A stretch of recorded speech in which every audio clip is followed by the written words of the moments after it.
नमस्कार छात्रों। आज एक बार फिर हिंदी की ताजिका में आप सभी का स्वागत करते हैं और आज आपको हिंदी की दूसरी इकाई की 5वां पाठ ईमानदारी की प्रतिमूर्ति, जो भारत के द्वितीय प्रधानमंत्री श्री लाल बहादुर शास्त्री जी के बारे में उनके ही पुत्र श्री सुनील शास्त्री जी ने एक संस्मरण के रूप में लिखा है। और सबसे पहले हम लेखक सुनील शास्त्री के बारे में थोड़ी जानकारी ले लेते हैं। सुनील शास्त्री जी का जन्म 1950 उत्तर प्रदेश में हुआ था। सुनील शास्त्री भारत के द्वितीय प्रधानमंत्री लाल बहादुर शास्त्री के छोटे पुत्र हैं। आप एक राजनेता के अलावा कवि और लेखक भी हैं। आपको कविता, संगीत और सामाजिक कार्यों में विशेष लगाव है। सामाजिक आर्थिक बदलाव पर अपने विचारों को आप पत्र पत्रिकाओं में व्यक्त करते रहते हैं। सुनील शास्त्री जी की प्रमुख कृतियां हैं लाल बहादुर शास्त्री मेरे बाबूजी। यह पुस्तक जो है इसका अंग्रेजी में भी अनुवाद हुआ है। गद्य संबंधी जो ईमानदारी की प्रतिमूर्ति शीर्षक से यहाँ पर दिया गया है, उसमें देखिए उन्होंने अपने पिताजी के बारे में, स्वर्गीय लाल बहादुर शास्त्री जी के बारे में क्या बताने की कोशिश कर रहे हैं।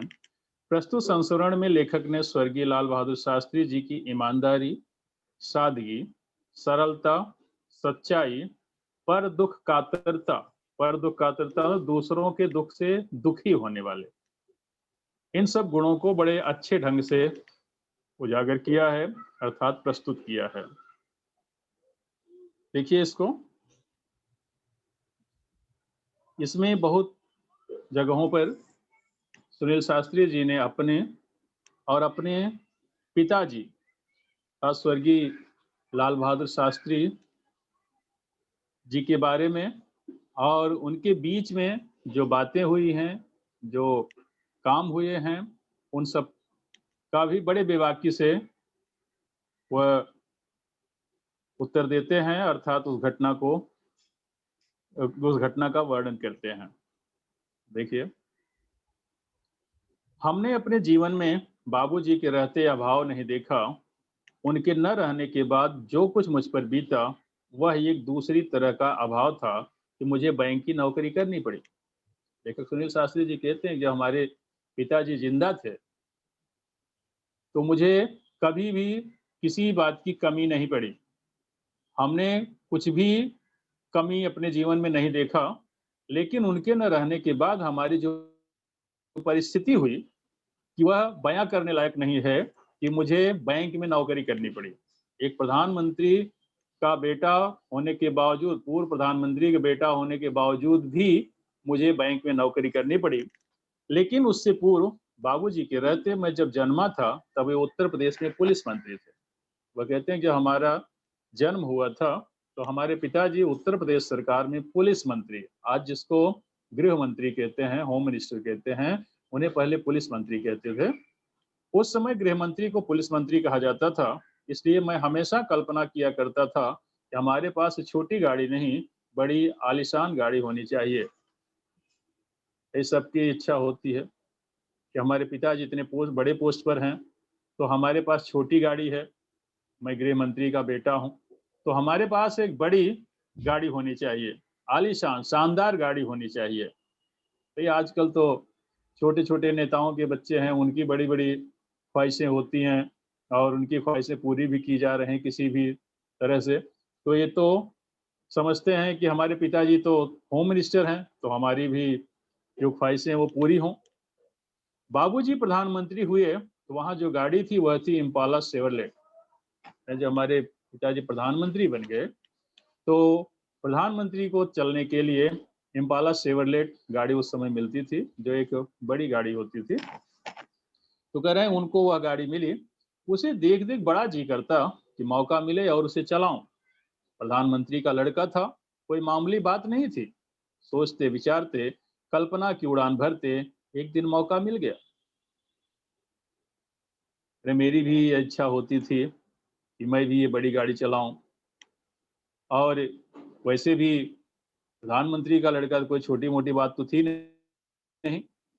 और यही सब सोच विचार करते या मन में विभिन्न तरह के विचार आते, यही चल रहा था कि एक दिन हमें अवसर मिल गया, मौका मिल गया। धीरे धीरे हिम्मत भी खुल गई थी ऑर्डर देने की। हमने बाबूजी के निजी सचिव से कहा, सहाय साहब जरा ड्राइवर से कहिए इम्पाला लेकर रेसिडेंस की तरफ आ जाएं। हमने अपने पिताजी के जो निजी सचिव थे उनसे, मिस्टर सहाय, उनसे हमने कहा ड्राइवर से जरा कहिए कि इम्पाला शेवरलेट हमारे आवास की तरफ आ जाएं। 2 मिनट में गाड़ी आकर दरवाजे पर लग गई। अनिल भैया ने कहा, मैं तो इसे चलाऊंगा नहीं, तुम ही चलाओ। लेखक सुनील शास्त्री जी 2 भाई हैं। बड़े भाई का नाम है अनिल शास्त्री और लेखक का नाम सुनील शास्त्री। तो गाड़ी थोड़े समय में आकर दरवाजे रेसिडेंस के पास आ गई। तो उनके बड़े भाई अनिल ने कहा, मैं तो गाड़ी चलाऊंगा नहीं, तुमको चलाना हो तुम चलाओ। मैं आगे बढ़ा, ड्राइवर से चाबी मांगी, बोला तुम बैठो, आराम करो, हम लोग वापस आते हैं अभी। कहते हैं कि हमने ड्राइवर कहा तुम रुको, आराम करो और हमें चाबी दे दो, हम लोग जाते हैं बाहर, घूम करके आते हैं थोड़े समय में। गाड़ी ले हम चल पड़े। क्या शान की सवारी थी। याद कर बदन में झुरझुरी आने लगी। अरे जब उस गाड़ी को मैं लेकर चला तो कह रहे हैं क्या शानदार सवारी थी। और उसको आज मैं जब याद करता हूं तो बदन में जैसे झुरझुरी, सिहरन जैसी, कंपन जैसी होने लगती है। जिसके यहाँ खाना था वहां पहुंचा, बातचीत में समय का ध्यान नहीं रहा, देर हो गई।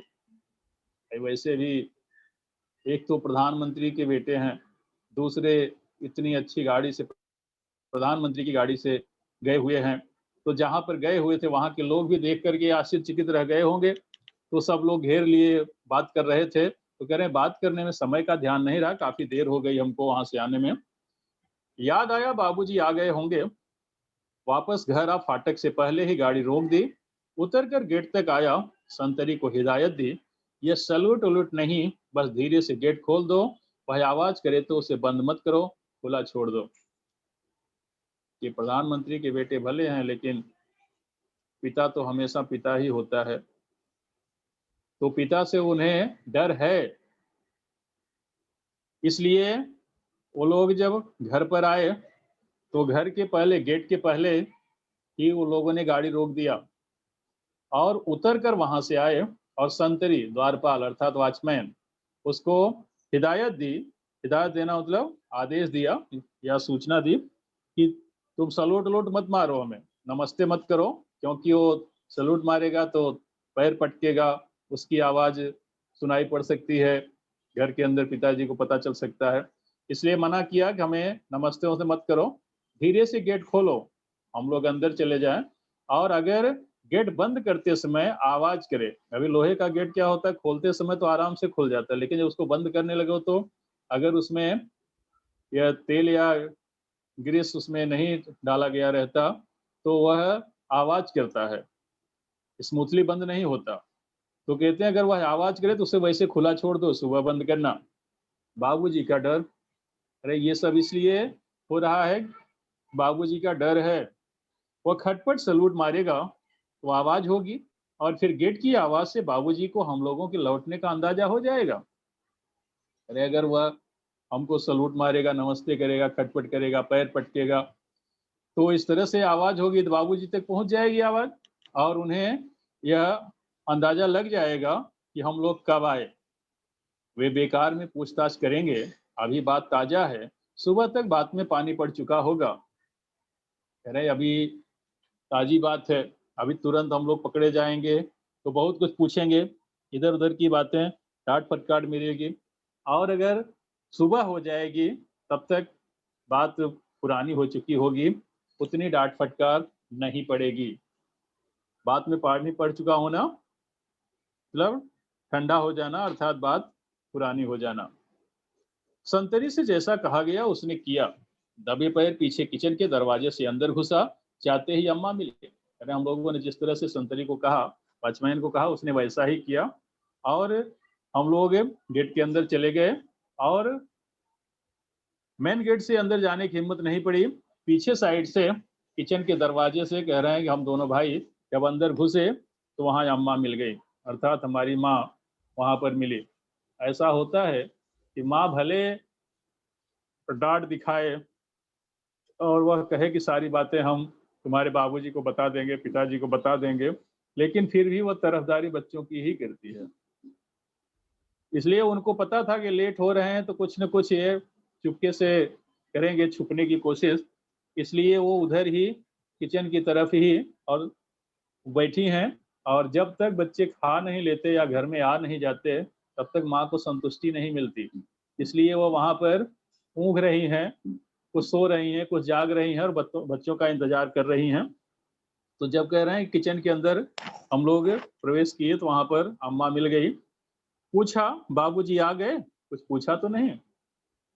देखिए, कहते हैं कि हमने अम्मा से पूछा कि बाबूजी आ गए कि नहीं, और अगर आ गए तो उन्होंने कुछ पूछा नहीं हम लोगों के बारे में। बोली, हाँ आ गए, पूछा था, मैंने बता दिया। और कहती है, हाँ बाबूजी तुम्हारे आ गए और उन्होंने तुम लोगों के बारे में पूछा भी और हमने सही से सारी बातें बता दी। लेकिन माँ बच्चों को डांट खिलाने के लिए कभी भी पूरी बात सही सही नहीं बताती पिताजी को, आधी अधूरी ही बताएगी जिससे बच्चों को डांट न पड़े। आगे कुछ कहने की हिम्मत नहीं पड़ी, यह जानने सुनने की कि बाबूजी ने क्या कहा। फिर हिदायत दी, सुबह किसी को कमरे में मत भेजिएगा। अरे आगे फिर कुछ हिम्मत नहीं पड़ी, बाबूजी ने क्या कहा क्या नहीं कहा। बस केवल इतना ही अम्मा से कह करके हम लोग चले गए अपने कमरे में सोने के लिए कि कल सुबह जल्दी किसी को जगाने के लिए मत भेजिएगा। अगले पेज पर देखिए।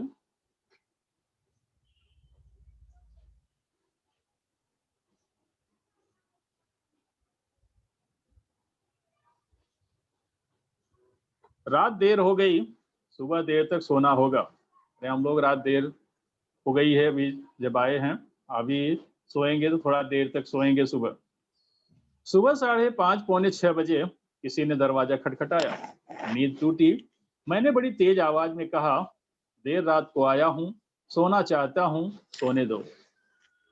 लेकिन कहते हैं कि सुबह 5:30 पौने 6 बजे किसी ने दरवाजा खटखटाया तो कह रहे हैं नींद हमारी टूट गई। तो जब हमारी नींद टूट गई तो वैसे पहले हिदायत हमने दिया था और फिर भी किसी ने दरवाजा खटखटा कर हमारी नींद तोड़ दी। तो कह रहे हैं मैंने बड़ी तेज आवाज में कहा कि रात में काफी देर आया हूँ और मैं अभी सोना चाहता हूँ, मुझे सोने दो। यह सोचकर कि कोई नौकर चाय लेकर आया होगा। क्या कहते हैं, हमने ये सोचा हो सकता है कोई नौकर चाय लेकर आया हो, वो खटखटा रहा है। लेकिन दरवाजे पर दस्तक फिर पड़ी। दस्तक पड़ना, फिर आवाज होना, कुंडी बजाने की आवाज फिर हुई। फिर दरवाजा खटखटाया गया। झुंझलाता जोर से बिगड़ने के मूड में दरवाजे की तरफ बढ़ा, बड़बड़ाता हुआ। तो जब फिर से आवाज हुई दरवाजा खटखटाने की तो कह रहे मैं खींच पड़ा, चिढ़ गया जैसे, और बड़बड़ाते हुए जोर से दरवाजे की तरफ बढ़ा कि चलता हूँ, अभी देखता हूँ कौन है, ये दरवाजा खटखटा रहा है, मैं उसे अभी डांटता हूँ। दरवाजा खोला, पाया बाबूजी खड़े हैं। अरे गुस्सा तो खूब करके आया था दरवाजा खोलने के लिए, लेकिन जब दरवाजा खोला तो सारा गुस्सा हमारा गायब हो गया, क्योंकि सामने बाबूजी खड़े हैं, अर्थात देश के प्रधानमंत्री। हमें कुछ न सूझा, माफी मांगी।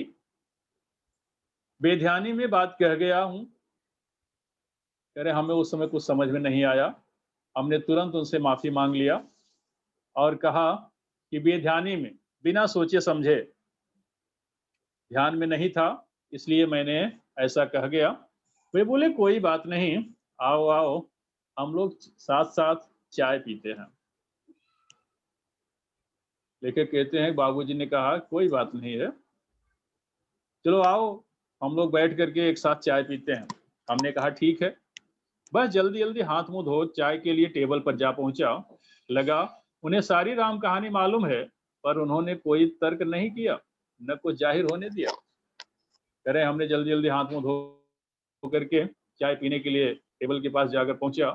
वहां जाकर बैठा और हमने सोचा कि उन्हें सारी राम कहानी मतलब घटना, उन्हें सारी घटना रात की पता है, लेकिन उन्होंने कुछ भी हमसे यह तर्क वितर्क किया ही नहीं। और ऐसा वह बैठे थे कि हमें कुछ जाहिर भी नहीं होने दिया, पता ही नहीं चलने दिया, प्रकट कोई बात प्रकट ही नहीं होने दी। कुछ देर बाद चाय पीते पीते बोले, अम्मा ने कहा तुम लोग आ गए हो, पर तुम कहते हो रात बड़ी देर से आए, कहाँ चले गए थे? देखिए ऐसा ही होता है। माँ ने तो उन्हें झूठ बोला, ये लोग आए नहीं थे, तभी उन्होंने कहा कि आ गए हैं, और अभी इधर बिना देखे बोल दिए कि रात में काफी देर आया हूँ। बात पकड़ी गई दोनों। तो वही वह कहते हैं कि तुम्हारी अम्मा ने तो कहा कि तुम लोग आ गए हो, जल्दी आ गए थे, और तुम कह रहे हो कि हम बहुत देर में आए रात को, तो कहाँ गए थे? जवाब दिया, हाँ बाबूजी, एक जगह खाने पर चले गए थे। ठीक है, कहते हैं हमने उन्हें उत्तर दिया कि बाबूजी हम लोग एक जगह खाने पर गए थे। उन्होंने आगे प्रश्न किया, लेकिन खाने पर गए तो कैसे? जब मैं आया तो फिएट गाड़ी गेट पर खड़ी थी, गए कैसे? ठीक है, कहते हैं फिर पिताजी ने पूछा, ठीक है तुम लोग खाने पर गए, लेकिन कैसे गए? जब मैं आया तो देखा अपनी जो फिएट कार है वो तो खड़ी हुई थी गेट पर, तो गए कैसे थे तुम लोग? कहना पड़ा, हम इम्पाला शेवरलेट लेकर गए थे। ठीक है, कहते हैं कि फिर हमने बता दिया कि आपकी गाड़ी जो है इम्पाला शेवरलेट उसको लेकर गए थे। बोले ओहो, तो आप लोगों को बड़ी गाड़ी चलाने का शौक है? उन्होंने कहा कि वाह, बड़ी गाड़ी चलाने का भी शौक होने लगा। बाबूजी खुद इम्पाला का प्रयोग न के बराबर करते थे, और वह किसी स्टेट गेस्ट के आने पर ही निकलती थी। तो कहते हैं बाबूजी भी उसका प्रयोग बहुत कम ही करते थे, इम्पाला शेवरलेट का प्रयोग बहुत कम करते थे। जब कोई गेस्ट आता था, कोई विदेशी गेस्ट आता था या कुछ दूसरे राज्य का कोई आता था, उस समय ही केवल वह गाड़ी निकलती थी। उनकी बात सुन मैंने अनिल भैया की तरफ देख आंख से इशारा किया। अरे मैंने बाबूजी की बात सुनकर के अपने बड़े भाई अनिल की तरफ हमने आंखों ही आंखों में इशारा किया। मैं समझ गया था यह इशारा इजाजत का है, अब हम उसका आए दिन प्रयोग कर सकेंगे।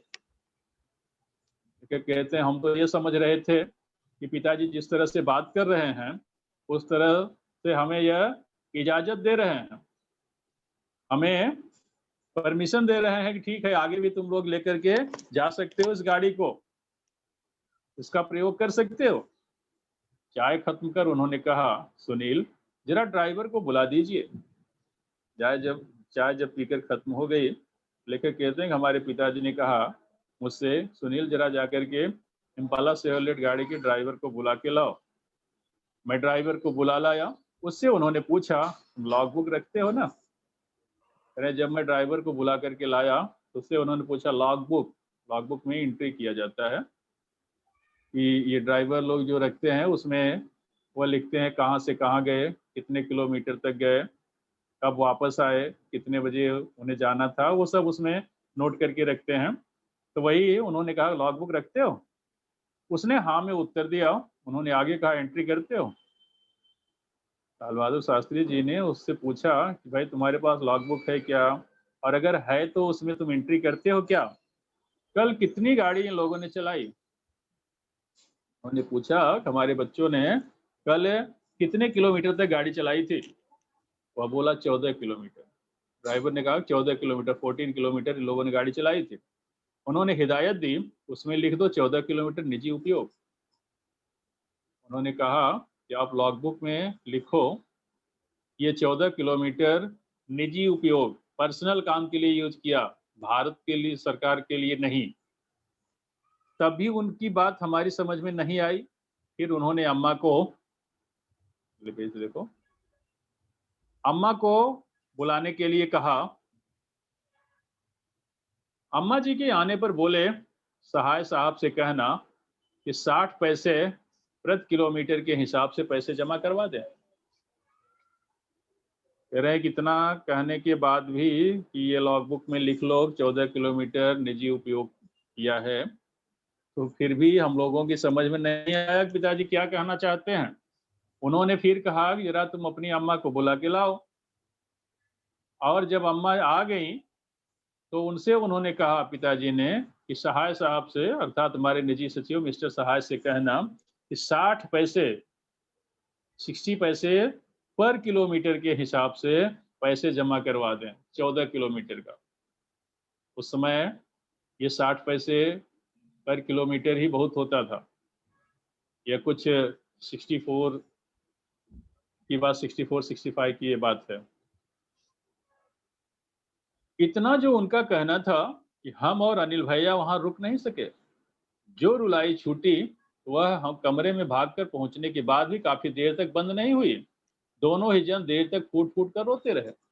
अरे इतनी बात सुनने के बाद तब हम लोगों को समझ में आ गई कि पिताजी क्या कहना चाहते हैं, और फिर हम बड़े जोर से रोना आया हम लोगों को, और हम लोग भागकर अपने कमरे में चले गए और काफी देर तक फूट फूट कर रोते रहे, जोर जोर से रोते रहे। फूट फूट कर मुहावरा, जोर से रोना। आपसे यह बात स्थान के तहत कर रहा हूं, पर इसलिए कि ये बातें अब हमारे लिए आदर्श बन गई हैं। कह रहे हैं ये बातें जो अपने पिताजी की और अपने लोगों के बीच की मैं बता रहा हूँ, ये अपनी शान बढ़ाने के लिए, इज्जत बढ़ाने के लिए नहीं कह रहा हूँ। ये इसलिए कह रहा हूँ कि यह अब हमारे लिए आदर्श बनी, अर्थात अनुकरणीय हो गई है। अभी वही अनुकरण करता हूँ। सक्रिय राजनीति में आने पर सरकारी पद पाने के बाद क्या उसका दुरुपयोग करने की हिम्मत मुझ में हो सकती है? वह कहते हैं कि इतना सब कुछ सीखने के बाद आज मैं सक्रिय राजनीति में हूँ, एक्टिव पॉलिटिक्स में अभी हूँ, तो क्या मुझे कुछ गलत करने का या सरकारी अपने पद का क्या दुरुपयोग करने की हिम्मत मुझ में हो सकती है? अर्थात नहीं हो सकती। आप ही सोचें, मेरे बच्चे कहते हैं, पापा आप हमें साइकिल से भेजते हैं, पानी बरसने पर रिक्शे से स्कूल भेजते हैं, पर कितने ही दूसरे लोगों के लड़के सरकारी गाड़ी से आते हैं। वे छोटे हैं, उन्हें कलेजा चीर कर नहीं बता सकता। उन्हें समझाने की कोशिश करता हूँ। कह रहे हैं हमारे बच्चे हैं, स्कूल साइकिल से जाते हैं, और वो आते हैं तो हमसे प्रश्न पूछते हैं, पिताजी आप इतने अच्छे पोस्ट पर हैं और आप हमको साइकिल से स्कूल भेजते हैं, और जब बरसात होने लगती है तो रिक्शे से हमको भेजते हैं स्कूल, और दूसरे लोगों के बच्चे हैं वह सरकारी गाड़ी से स्कूल आते हैं, और आप हमें कभी सरकारी गाड़ी से स्कूल नहीं भेजते। कह रहे हैं मैं उनको समझाने की कोशिश करता हूँ। अब ये अब हनुमान जी की तरह अपना कलेजा फाड़ करके तो नहीं बता सकता कि देखो मैं ईमानदार हूँ, तुम लोगों को मैं प्यार करता हूँ, लेकिन ईमानदारी हमारे अंदर भरी है। अरे इस तरह से तो मैं उनको दिखा नहीं सकता जिस तरह से भगवान श्री राम और माता जानकी को हनुमान जी ने अपने हृदय में दिखा दिया था अपना सीना फाड़ करके। जानता हूँ मेरा यह समझाना कितना कठिन है, फिर भी समय होने पर कभी कभी अपनी गाड़ी से छोड़ देता हूँ। अरे मुझे पता है कि उनको समझाना बहुत कठिन है क्योंकि ये बच्चे हैं, लेकिन फिर भी कभी कभी मैं अपने जो हमारी पर्सनल गाड़ी है, हमारी खुद की गाड़ी है, उससे ले जाके उनको छोड़ देता हूँ। अपना सरकारी ओहदा छोड़कर आया हूँ और आपके साथ यह सब फिर जिक्र कर तनिक ताजा और नया महसूस करना चाहता हूँ। बैंक में नौकरी कर रहे थे और कह रहे अभी उसको मैं छोड़ दिया हूँ, और अभी आप लोगों को वह अपना पद छोड़ करके आया हूँ, और अभी आप लोगों के बीच में ये इन सब बातों का जिक्र करके, वर्णन करके मैं थोड़ा अपने आप को तरोताजा महसूस करना चाहता हूँ, फिर अपना बचपना लाना चाहता हूँ। कोशिश करता हूँ नींव को पुनः सजोना संवारना कि मेरे मन का महल आज के इस तूफानी झंझावात में खड़ा रह सके। मेरी कोशिश यही रहती है कि मैं जिस नींव पर खड़ा हूँ, जो हमारा फाउंडेशन ईमानदारी के जो आधारशिला हमारी है, उस आधारशिला पर खड़े होकर के जो मैं महल को बनाना चाहता हूँ, वह ईमानदारी का महल हो। और आज ये जो तूफानी झंझावात, अर्थात ये बेईमानी, दलाली, घुसखोरी, ये जो चल रही है, इसके इस तूफान में, झंझावात तूफान में यह अंधड़ है, एक्चुअली झंझावात का मतलब अंधड़ होता है। तो इसके अंधड़ में, इस तूफानी अंधड़ में यह हमारे ईमानदारी का जो महल है वह गिरने न पाए। याद आते हैं बचपन के वे हसीन दिन, वे पल जो मैंने बाबूजी के साथ बिताए। अरे बचपन की वे हसीन, हसीन मतलब सुंदर, अच्छे, बचपन के वो अच्छे दिन कह रहे याद आ रहा है। वैसे बचपन के दिन अच्छे ही होते हैं। कह रहे जो समय हमने बाबूजी के साथ बिताए थे, क्योंकि जब पैदा हुए थे तो वो होम मिनिस्टर थे, और थोड़ा बड़े हुए तो प्राइम मिनिस्टर थे। तो भाई अभी इतने बड़े या पोस्ट पर रहने वाले व्यक्ति का बच्चा जो है वह दुख सहे, तो ऐसा तो नहीं हो सकता। वे अपना व्यक्तिगत काम मुझे सौंप देते थे और मैं कैसा गर्व अनुभव करता था। एक होड़ थी जो हम भाइयों में लगी रहती थी, किसे कितना काम दिया जाता है और कौन उसे कितनी सफाई से करता है। कह रहे हैं कि बाबूजी अपना व्यक्तिगत काम, अपना जो पर्सनल काम था वो मुझे सौंप देते थे, कहते थे कि बेटा तुम इसको कर डालो, और उसको करने में कितना गर्व अनुभव होता था, कितना या जैसे अभिमान महसूस होता था। और उसको करने में हम लोगों में होड़ मची रहती थी। होड़ मचा होना जैसे लाग डाट होना, जैसे देखिए कौन जल्दी कर सकता है, जो हम भाइयों के बीच में लगी रहती थी, किसे कितना काम दिया जाता है और कौन उसे कितनी सफाई से करता है। इसमें हमारा, ये हमारे दोनों भाइयों के बीच में जैसे होड़ सी लगी रहती थी या लाग डाट लगी रहती थी। एक दिन बोले, सुनील, मेरी अलमारी काफी बेतरतीब हो रही है, तुम इसे ठीक कर दो और कमरा भी ठीक कर देना। लेखक कहते हैं कि एक दिन हमारे पिताजी ने कहा कि हमारे अलमारी में जो पुस्तकें रखी हुई हैं वो बहुत तरतीब हो रही, टेढ़ी मेढ़ी हो गई, इधर उधर कहीं भी कुछ पड़ा हुआ है। एक काम करो, उसको तुम अच्छे से रख दो और हमारा कमरा भी ठीक कर दो, सही कर दो। मैंने स्कूल से लौटकर वह सब कर डाला। दूसरे दिन मैं स्कूल जाने के लिए तैयार हो रहा था, बाबूजी ने मुझे बुलाया, पूछा तुमने सब कुछ बहुत ठीक कर दिया, मैं बहुत खुश हूँ, पर वे मेरे कुर्ते कहाँ हैं। देखिए कहते हैं कि मैं स्कूल से आया और सारा काम पिताजी ने जो कहा था सारा काम हमने कर दिया। और फिर दूसरे दिन जब मैं स्कूल जाने के लिए तैयार हो रहा था तो बाबूजी ने मुझे बुलाया और पूछा कि तुमने सब काम तो बहुत अच्छे से कर दिया, उसके लिए मैं बहुत खुश हूँ, लेकिन ये बताओ कि हमारे जो पुराने कुर्ते थे वह कहाँ पर हैं।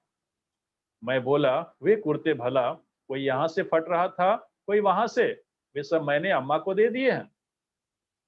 देखिए कहते हैं कि मैंने उनसे कहा कि क्या पिताजी आप उस कुर्ते की बात कर रहे हैं, वह कुर्ता तो एकदम खराब हो गया था, कोई इधर से फटा हुआ, कोई उधर से फटा हुआ, मैंने अम्मा को दे दिया, किसे दूसरे किसी काम के लिए यूज कर डालो।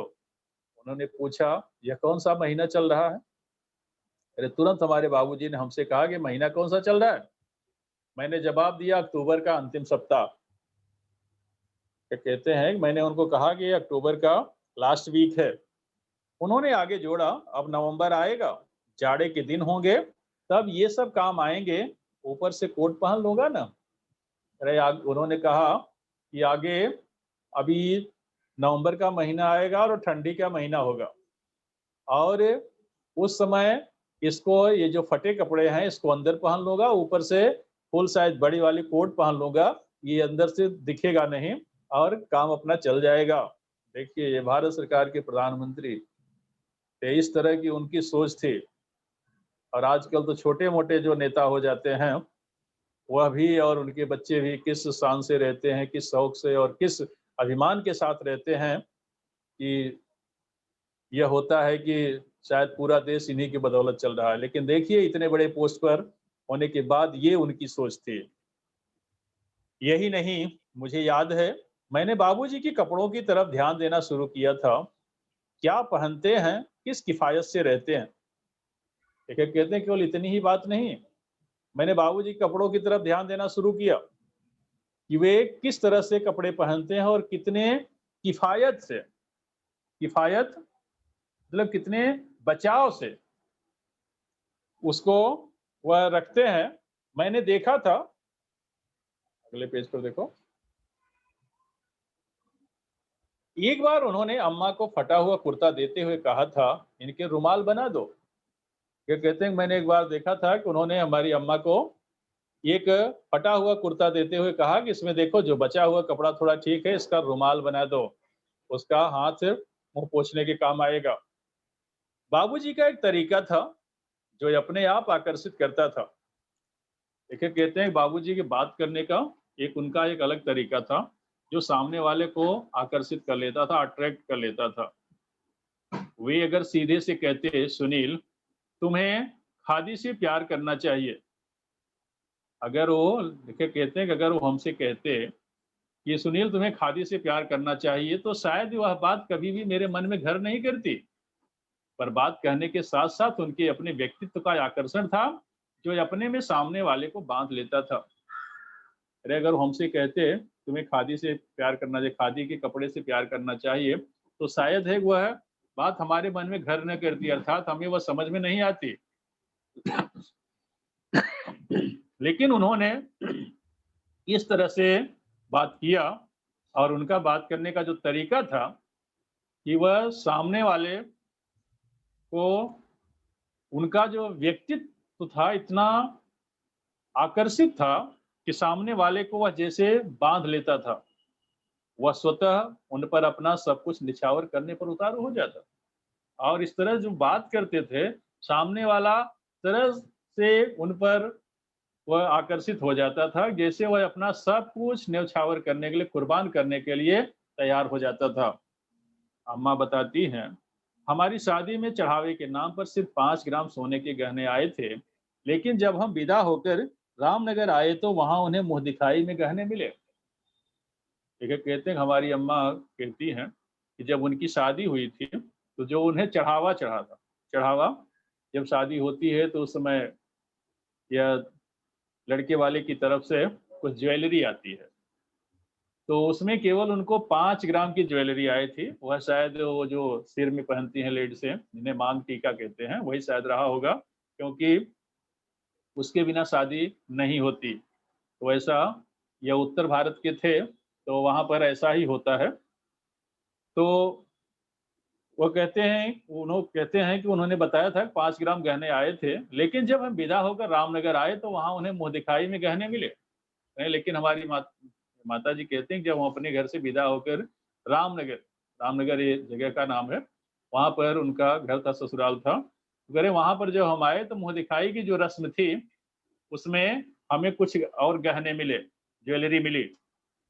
सभी नाते रिश्तेदारों ने कुछ न कुछ दिया था। जिन दिनों हम लोग बहादुरगंज के मकान में आए, उन्हीं दिनों तुम्हारे बाबूजी के चाचा जी को कोई घाटा लगा था। किसी तरह से बाकी का रुपया देने की जिम्मेदारी हम पर आ पड़ी। बात क्या थी, उसकी ठीक से जानकारी लेने की जरूरत हमने नहीं सोची, और न ही उसके बारे में कभी कुछ पूछताछ की। लोगों ने दिया था हमें, वह थोड़ी-थोड़ी ज्वेलरी दिया था, तो वह हो गई थी हमारे पास काम भर की। तो कह रहे हैं उसी समय हम लोग वहाँ से कुछ दिनों के बाद बहादुरगंज, ये भी जगह का नाम है, वहाँ के मकान में रहने के लिए चले आए। तो कह रहे हैं कि हमारी माँ हमसे बताती हैं कि तुम्हारे बाबूजी के, अर्थात लाल बहादुर शास्त्री जी के चाचा जी को किसी व्यापार में कुछ घाटा लग गया था। तो कह रहे हैं कि वह जॉइंट फैमिली थी उस समय। तो कह रहे हैं कि वह रुपया देने की, जो घाटे का रुपया अदा करना था, तो कह रहे हैं उसकी जिम्मेदारी कुछ हमारे ऊपर भी आ गई थी। अर्थात लेखक की माँ कहती हैं कि उसकी जिम्मेदारी हमारे पिताजी के ऊपर भी आ गई थी। और बात वह क्या थी, लेखक की माँ कहती है कि उसको हमने ठीक से पूछने समझने के बारे में नहीं सोचा, और न तो कुछ पूछताछ की, न तो कोई इंक्वायरी की।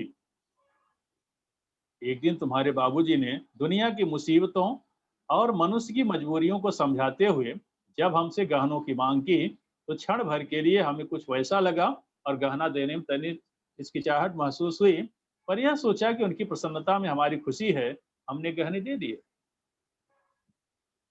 वह कहती हैं, लेखक सुनील शास्त्री की माँ, एक दिन तुम्हारे बाबूजी आए हमारे पास, और उन्होंने पहले खूब हाव भाव बनाया कि सबको मुसीबत पड़ती है, सबको समस्या आती है, इस तरह की बहुत सारी बातें कहने के बाद खूब समझाया हमको, और इसके बाद कहा किसी तरह से चाचा को भी समस्या आ गई है, हमारे पास तो रुपए नहीं हैं, इसलिए एक काम करो कि आप अपने गहने, अपनी ज्वेलरी आप दे दो और उसको हम बेच करके उनकी मदद करें।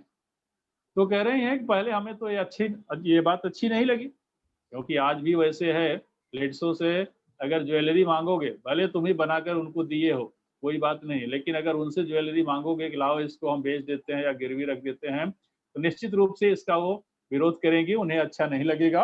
वह कह रही हैं कि मुझे भी उसी तरह का लगा, अच्छा नहीं लगा, और थोड़ा मुझे अपने ज्वेलरी देने में, अपने गहने देने में संकोच महसूस हुई। लेकिन फिर हमने सोचा कि अगर हम नहीं देंगे इनको, तो इन्हें दुःख होगा और ये फिर अप्रसन्न रहेंगे, खुश नहीं रहेंगे। इसलिए जब वे खुश रहेंगे तो उनकी प्रसन्नता में, उनकी खुशी में भी हमारी खुशी है। इसलिए हमने यह सोच करके अपने गहने अर्थात अपने दागीने जो थे उनको दे दिए। किसको दे दिए? लेखक के पिताजी अर्थात लाल बहादुर शास्त्री जी को। केवल टीका, नथुनी, बिछिया रख लिए थे। वे हमारे सुहाग वाले गहने थे। यानी केवल हमने 3 चीज़ बचा कर रखा। टीका, वही 5 ग्राम का जो आया था मांग टीका जो सिर में पहनते हैं, नथुनी जो नाक में पहनते हैं नथिया, और बिछिया जो पैर की अंगुलियों में पहनते हैं। कह रहे हैं यह सुहाग की निशानी मानी जाती है, इसलिए इसको हमने नहीं दिया था। उस दिन तो उन्होंने कुछ नहीं कहा, पर दूसरे दिन वे अपनी पीड़ा न रोक सके, कहने लगे, तुम जब मिर्जापुर जाओगी और लोग गहनों के संबंध में पूछेंगे तो क्या कहोगी? देखिए, कहते हैं कि हमारी माँ कहती हैं कि उस दिन तो तुम्हारे पिताजी ने कुछ नहीं कहा, लेकिन वे इतने दुखी थे कि वह अपने दुख को नहीं रोक पाए, और एक दिन आए तो हमसे कहने लगे जब तुम मिर्जापुर जाओगी, मिर्जापुर उनका मायका था, उनके माँ का घर था, जो उत्तर प्रदेश में पड़ता है। तो कहते हैं कि जब तुम मिर्जापुर जाओगे और वहां पर लोग पूछेंगे तुम्हारे गहने, तुम्हारे दागीने क्या हुए, तो उन्हें क्या जवाब दोगी? हम मुस्कुराई और कहा, उसके लिए आप चिंता न करें, हमने बहाना सोच लिया है। देखिए, कहते हैं कि हमारी माँ ने कहा कि हमने उनको कहा कि आप चिंता मत करो, हमें जो बहाना करना है वह हमने सोच लिया है कि हमें क्या करना है। हम कह देंगी कि पिताजी के कहने के अनुसार हमने सॉरी हम कह देंगी कि गांधी जी के कहने के अनुसार हमने गहने पहनने छोड़ दिए हैं। अरे हमने बहाना सोच लिया है, हमें क्या बहाना करना है और वही हम करेंगे। जो अगर कोई हमसे पूछेगा, हम उनको बता देंगे कि हम गांधी जी की कही हुई बातों के अनुसार चलते हैं, और गांधी जी ने कहा है कि गहने नहीं पहनना चाहिए, ज्वेलरी नहीं पहनना चाहिए, इसलिए हमने ज्वेलरी पहनना छोड़ दिया है। और जब हम ज्वेलरी पहनते ही नहीं, तो फिर यहाँ लाने की कोई बात ही नहीं है, उसका कुछ मतलब ही नहीं है। इस पर कोई भी शंका नहीं करेगा। कह रहे हैं इस बात पर कोई भी शंका नहीं करेगा कि हमारे पास गहने हैं या नहीं हैं।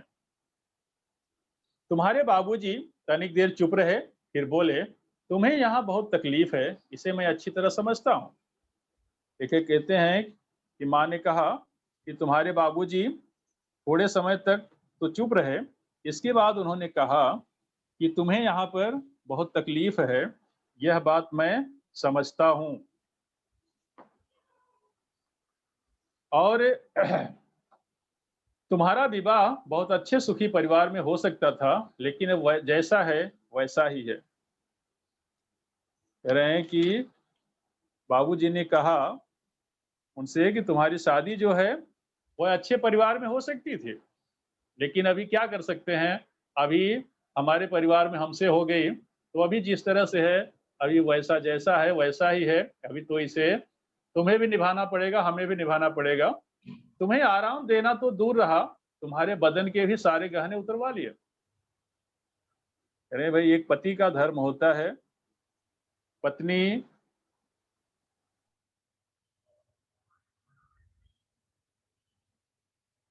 बल्कि जो तुम्हारे पास थे, जो तुम्हारे शरीर पर गहने थे, ज्वेलरी, तो उसको भी हमने ले लिया।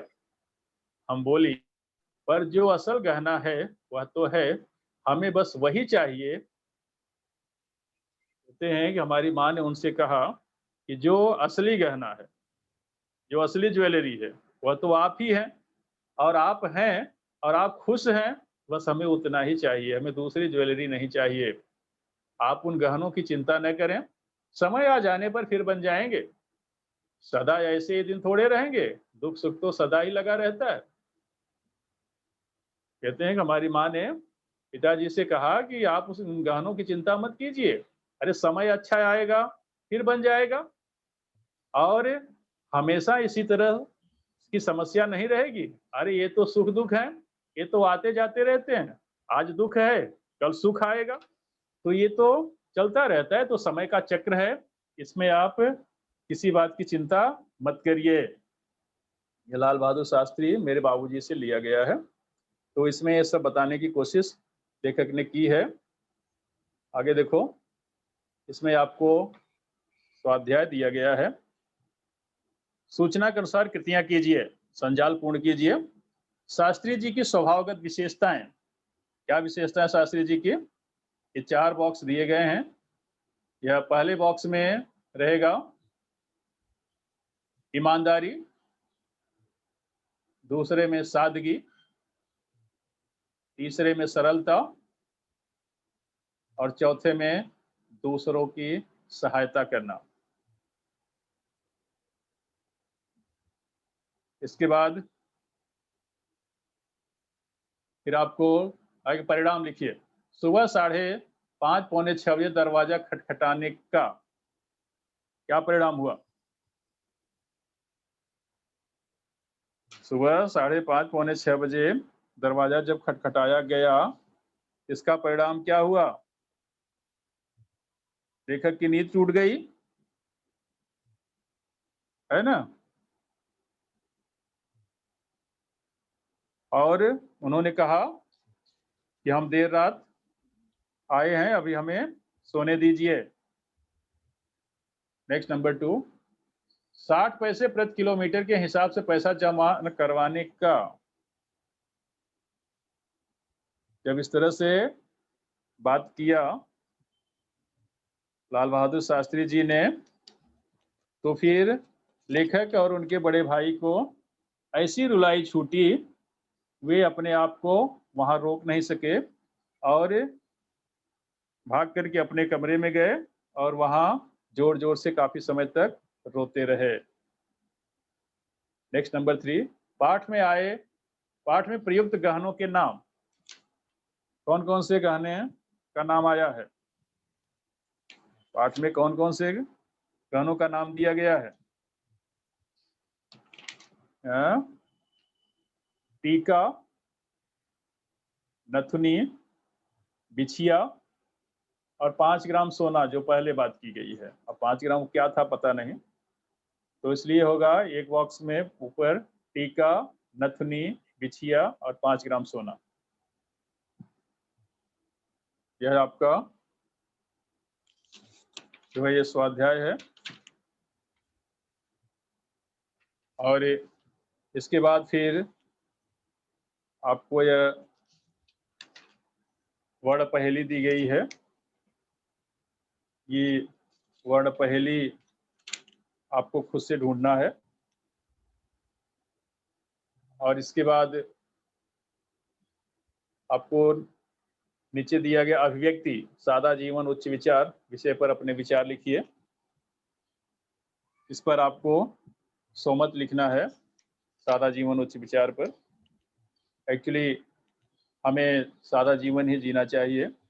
अपने सुखों के लिए या भौतिक साधनों का उपयोग बहुत ज़्यादा नहीं करना चाहिए, सीमित साधनों का प्रयोग करना चाहिए, जिससे कम खर्चा लगे और अपना परिवार सुखी रह सके।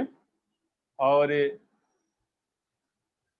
यह अपना रहन सहन साधारण रखना चाहिए, जिस तरह से लाल बहादुर शास्त्री जी के जीवन के बारे में यहाँ बताया गया है कि उनकी ईमानदारी, सच्चरित्रता, सच्चाई, सरलता, यह जो उनके थे आज दूसरे आदर्श मानते हैं, उसी तरह से हमें भी अपने जीवन को बनाना चाहिए। और सादा जीवन उच्च विचार को हर युग में हमारे यहाँ मान्यता मिली है और इन्हें अपने जीवन का मूल मंत्र मानकर ही मनुष्य सुखी रह सकता है। ये आप अपने नोटबुक में ये सब नोट कर लीजिएगा और ये शब्दार्थ भी लिख लीजिएगा। तो आज यह ईमानदारी की प्रतिमूर्ति यह पाठ जो है यहीं समाप्त होता है। और आप लोग अपने घर पे रहें, स्वस्थ रहें, सुरक्षित रहें, इसी शुभकामना के साथ आज की यह तासिका यहीं पर समाप्त होती है। धन्यवाद, नमस्कार।